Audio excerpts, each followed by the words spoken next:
ये दुबई जहां आज बुर्ज खलीफा है, कभी यहाँ सुनसान जंगल या डेजर्ट हुआ करता था। यहाँ का इलाका इतना खौफजदा होता था कि लोग यहाँ आने से भी डरते थे। लेकिन इस सुनसान जंगल और डेजर्ट में इतनी खूबसूरत इमारतें खड़ी करने का क्रेडिट एक शख्स को जाता है। वो हैं Sheikh Mohammed bin Rashid Al Makhdoom, जिन्होंने दुबई के रेगिस्तान को इतना खूबसूरत और अट्रैक्टिव बना दिया कि लोग जब भी फॉरेन ट्रिप के बारे में सोचते हैं तो उनके दिमाग में सबसे पहले दुबई का नाम आता है। तो इस वीडियो में हम जानने की कोशिश करेंगे कि आखिर दुबई इतना अमीर कैसे बना और इतना डेवलप कैसे हो पाया। तो कहानी शुरू होती है 1997 से, जब हांगकांग को ब्रिटेन ने आज़ाद किया था। 1997 से पहले हांगकांग पर ब्रिटेन का राज हुआ करता था। तो उस समय हांगकांग में बड़ी बड़ी कंपनीज के हेडक्वार्टर थे। लेकिन जब हांगकांग को ब्रिटेन ने आज़ाद किया और हांगकांग पर चाइना का कब्जा होने लगा तो वहां से कंपनियों के भागने की हौड़ मच गई। तो उस समय Sheikh Mohammed bin Rashid Al Makhdoom ने उन सारी कंपनीज एंड फैक्ट्रीज को उनके हेडक्वार्टर एंड ऑफिसेस बनाने का ऑफर दिया और उन सारी कंपनीज और फैक्ट्रीज ने अपने हेडक्वार्टर दुबई में बनाए। तभी से दुबई धीरे धीरे डेवलप करने लगा। और आपको जानकर हैरानी होगी, आईसीसी यानी इंटरनेशनल क्रिकेट काउंसिल का हेडक्वार्टर दुबई में ही है। उसके अलावा दुबई सबसे ज़्यादा पैसा टूरिज्म से कमाता है। दुबई आज दुनिया का सबसे बड़ा tourism destination and global destination है। 2021 का T20 वर्ल्ड कप दुबई में हुआ था। उसके अलावा 2020 और 2021 के IPL भी दुबई में ही हुए थे। तो कहीं भी जब वर्ल्ड कप या IPL होते हैं तो वहाँ पर लाखों लोग ट्रैवल करते हैं। इसलिए दुबई सबसे ज़्यादा पैसा टूरिज्म से कमाता है। आज के समय में दुबई ऐसा प्लेस बन गया है जहां पर आपको सब कुछ एकदम टॉप लेवल का देखने को मिलेगा। दुनिया की सबसे ऊंची बिल्डिंग बुर्ज खलीफा दुबई में है। बुर्ज खलीफा की लंबाई 828 मीटर है।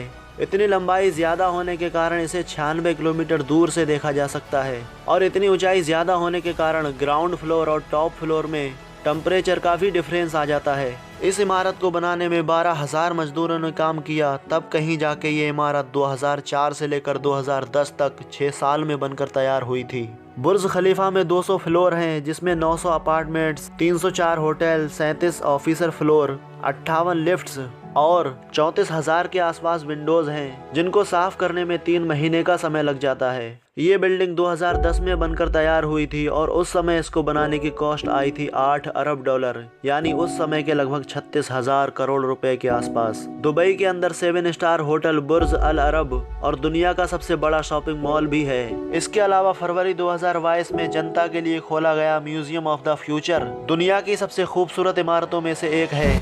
इसके अंदर डेटा एनालिसिस, आर्टिफिशियल इंटेलिजेंस के आगे की रियलिटी के अलावा मानव मशीन कॉन्वर्सेशन की मॉडर्न टेक्नोलॉजी की लेबोरेटरी भी है। ये म्यूजियम विजिटर्स को स्पेशल मशीनों में भाग लेने के लिए इनकरेज भी करता है। ये इनोवेशन के लिए आइडिया की बात करता है और आम सोच से बहुत दूर फ्यूचर में ले जाता है। इसमें जाने के बाद आपको ऐसा लगेगा कि आप 2071 में हैं। इसके अंदर हर ऐसी टेक्नोलॉजी का यूज किया गया है जिसको देखकर आपको ऐसा लगेगा कि आप फ्यूचर में ट्रेवल कर रहे हैं। इस इमारत के बाहरी फ्रंट में खिड़कियां हैं जिन पर दुबई के शासक के द्वारा अमीरात के फ्यूचर के बारे में अरबी कविता लिखी गई है। इस म्यूजियम ऑफ द फ्यूचर पर लिखे गए शब्द यूनाइटेड अरब अमीरात के vice president and prime minister Sheikh Mohammed bin Rashid Al मखदूम के क्वाइट हैं। इस पर इन्होंने अरबी भाषा में लिखवाया है कि हम सैकड़ों वर्षों तक जिंदा नहीं रहेंगे, लेकिन हम कुछ ऐसा बना सकते हैं जो सैकड़ों वर्षों तक चलेगा। फ्यूचर उनके लिए होगा जो इसकी कल्पना, डिजाइन और निर्माण करने में सक्षम होंगे, क्योंकि फ्यूचर इंतजार नहीं करता।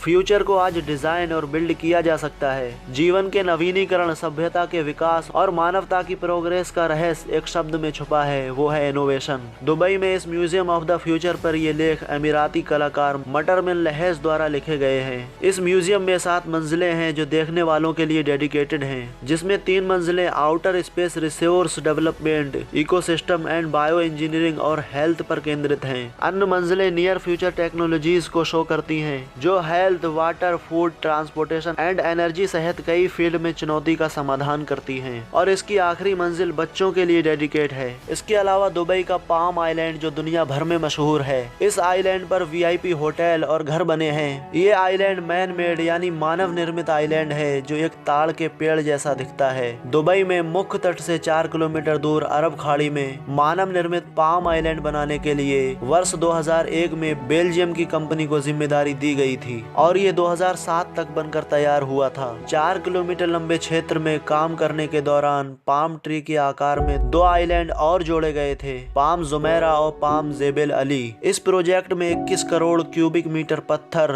रेत और चूने का यूज किया गया था। दुबई के प्रिंस के आदेश के अनुसार एनवायरनमेंट को ध्यान में रखते हुए पाम आइलैंड में कंक्रीट और लोहे का बिल्कुल यूज नहीं किया गया था। तैयार होने के बाद ये आइलैंड दुबई के मेन टूरिज्म प्लेसेस में शामिल हो गया है। इस आइलैंड पर शाहरुख खान सहित कई बड़ी हस्तियों के घर हैं। दुबई के बारे में ये कहा जाता था कि यहाँ की जमीन इतनी रेतीली थी कि यहाँ कोई पेड़ पौधा नहीं उग सकता था, लेकिन दुबई के प्रिंस ने इसे गलत साबित कर दिया और यहाँ पर फूलों का एक गार्डन बना दिया जिसे मिरेकल गार्डन कहा जाता है। और इन सारी चीजों के अलावा दुबई में global Village, Sheikh Zayed Road, desert safari, Atlantis the Palm, Dubai Marina, Laguna Water Park, Bollywood Park, Dubai Mall और वर्ल्ड के स्टेडियम भी हैं। दुनिया भर से लोग दुबई में घूमने आते हैं और इन्हीं लोगों से दुबई बिलियन ऑफ डॉलर में पैसा कमाता है। लोग सोचते हैं कि दुबई अपने कच्चे तेल से पैसा कमाता है, लेकिन आपको जानकर हैरानी होगी कि दुबई कच्चे तेल से अपने पैसे का मात्र 1% ही कमाता है। बाकी 99% पैसा वो टूरिज्म और अदर चीजों से कमाता है। दुबई कुछ पैसा चार्जेस से भी कमाता है,